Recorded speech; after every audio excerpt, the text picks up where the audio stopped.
मन से बात करें और मन की बात करें। भक्तजन मन से बात करना साधना है, मन की बात करना यह प्रार्थना है। आपका जो ये मन है उसको आप यूं ही ना करें, यूं ही दफा ना किया करें, क्योंकि ये मन जो है ना ये बहुत बड़ी साधन सेवा है, बहुत बड़ी प्रार्थना है।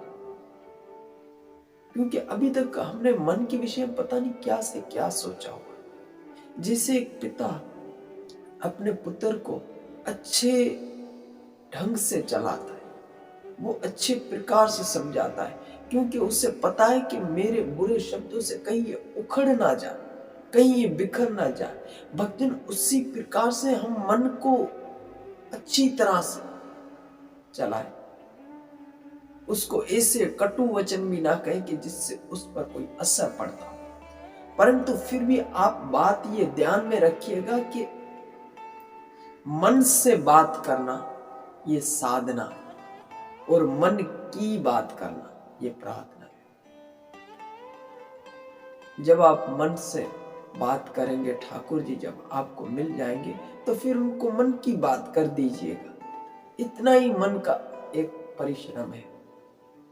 दूसरा, हमारे यहाँ पर इस प्रकार से श्रवण करने को मिलता है कि आपके और हमारे बीच जो ये मन है ये बहुत बहुत विशेषता रखता है। हमारे कपिल देव भगवान माता देवती को इसी भाव प्रसंग में कहते हैं कि माता ध्यान, सबसे पहले जीव को ध्यान करना चाहिए।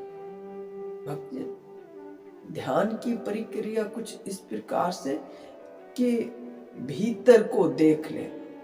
ध्यान उसको कहना है कि आंखें बंद करके उन्हीं वस्तुओं का अनुभव करना।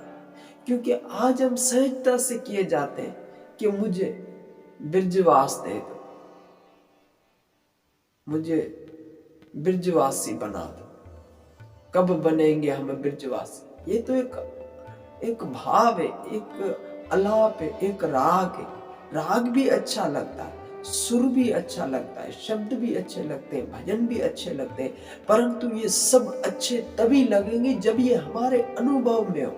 क्योंकि अभी तक हमारे यहाँ पर आचार्य श्री गुरुदेव महाराज कह कर थक गए कि आप चले आओ वृंदावन, आप चले आओ धाम, आप चले आओ ठाकुर जी के मंदिर।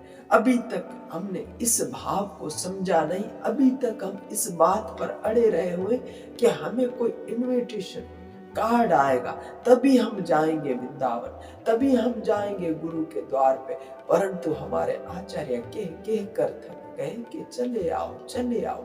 इस बात की हमें अभी तक अनुभूति घटित नहीं हो रही है। क्यों? इसीलिए कि अभी तक हम उस भाव का अनुभव नहीं कर पाए। उसका भक्तजन अनुभव करना आसान नहीं है। उसका अनुभव गुरु कृपा से ही हो सकता है, गोविंद की कृपा से ही हो सकता है, किशोरी की कृपा से ही हो सकता है। जिस प्रकार से मन एक साधन है, अगर मन से बोला जाए तो वो साधना में प्रवेश करवा देता है। अगर मन को बोला जाए तो वो प्रार्थना है, वो प्रार्थना है। उसी प्रकार से, उसी दृष्टांत से, उसी अनुकरण से अगर हम इस बात को इस विषय से लें कि बहुत सारे लोग कहते हैं कि हमारा मन नहीं लगता है, तो भक्तजन मन भले ही ना लगे, मन के ऊपर आप अपना जोर ना दे, मन के ऊपर आप अपना हुक्म ना जमाए, मन के ऊपर आप अपने आप को ना लगा, मन जो है उसको छोड़ दे।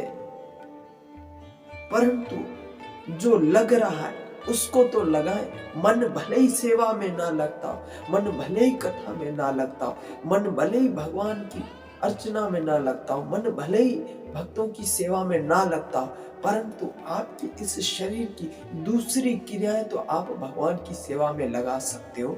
जैसे आंख है, आंख आप भगवान के दर्शन में लगा सकते हो, ये मुख है ये भगवान के नाम जाप में लगा सकते हो, ये कान है ये भगवान की कथा श्रवण में लगा सकते हो, ये पंग है उसको आप भगवान के मंदिर तक जाने के लिए प्रयोग में ले सकते हो।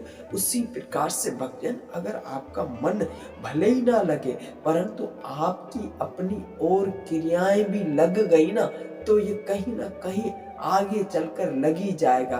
और भक्तजन, एक बात मैं और कहूँ कि अगर आपका मन इन क्रियाओं में रह गया, अगर मन आपका कथा में रह गया, अगर मन आपका भगवान के दर्शन में रह गया, अगर मन आपका भगवान के नाम जाप में रह गया, अगर मन आपका किसी कथा कीर्तन में रह गया, तो सच बात कहता हूँ कि फिर आप भले दूर भी चले जाओ ना, ये मन आपके साथ चलने वाला नहीं। ये मन की इतनी बड़ी प्रधानता है। मन है ना, मन ये बहुत बड़ा सहयोगी है, परंतु इसको केवल छोड़ दिया जाए, इसके ऊपर जोर ना दिया जाए, इसके ऊपर ताकत ना लगाई जाए। अगर आप इसका इस भाव से भी अनुभव करें ना कि जो मन है ना, मन वो प्रार्थना तक पहुंचना चाहिए साधना से उठकर। कपिल देव भगवान माता देवती को कहते हैं कि ध्यान ध्यान ध्यान करना है। ध्यान का मतलब है भीतर की ओर देखना है। भक्तजन, जो बाहरी वस्तु है उनको आंख बंद करके अनुभव में लेके आना है, उसी को ध्यान कहते हैं।